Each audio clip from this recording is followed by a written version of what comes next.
Psalm 78, a special psalm by Asaph, what God has done for his people.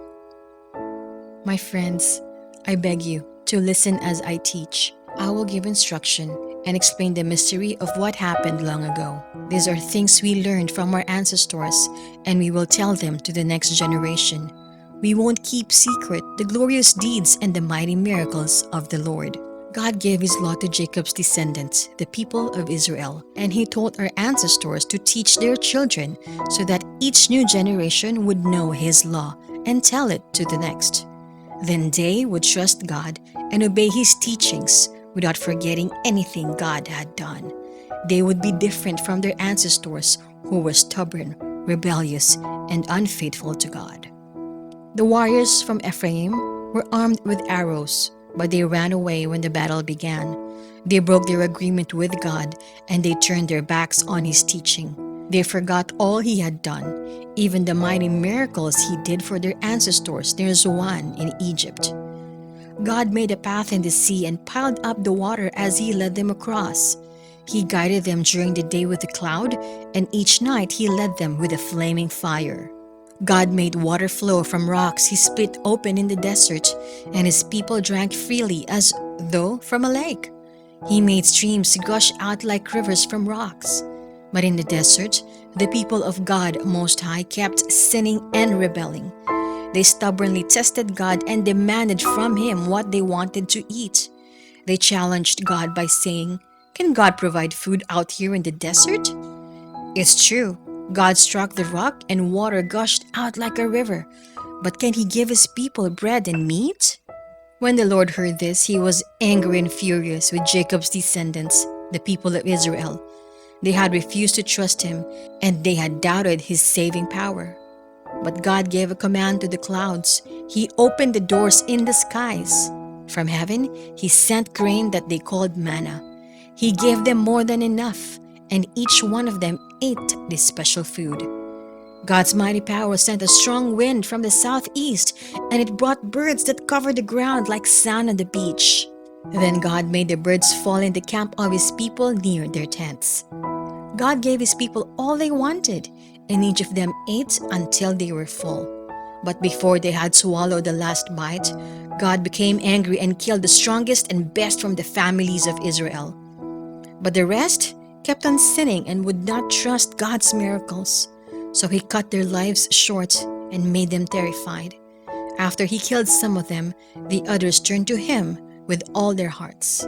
They remembered God Most High, the mighty rock that kept them safe.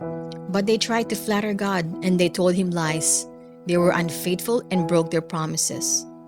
Yet God was kind.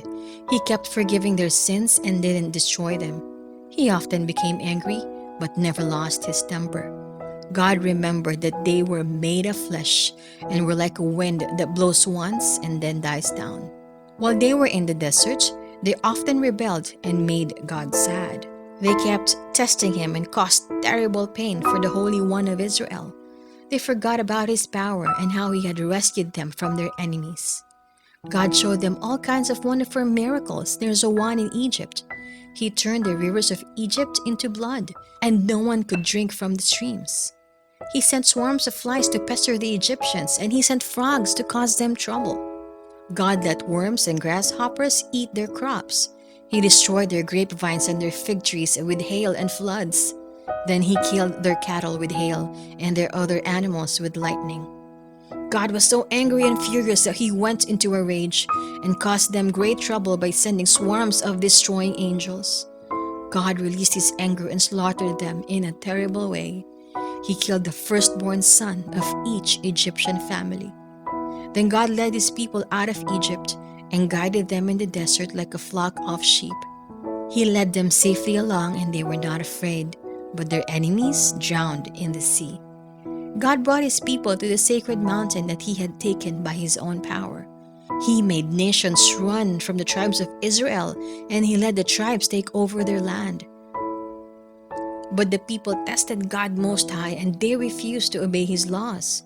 They were as unfaithful as their ancestors, and they were as crooked as a twisted arrow. God demanded all their love, but they made him angry by worshiping idols. So God became furious and completely rejected the people of Israel. Then he deserted his home at Shiloh, where he lived here on earth.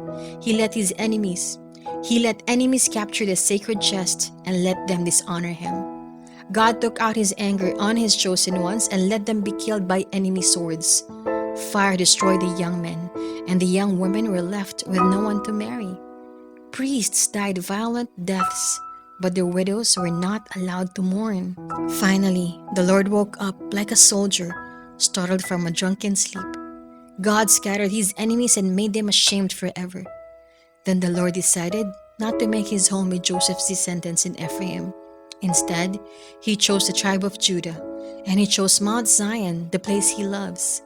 There, he built his temple, as lofty as the mountains and as solid as the earth he made to last forever.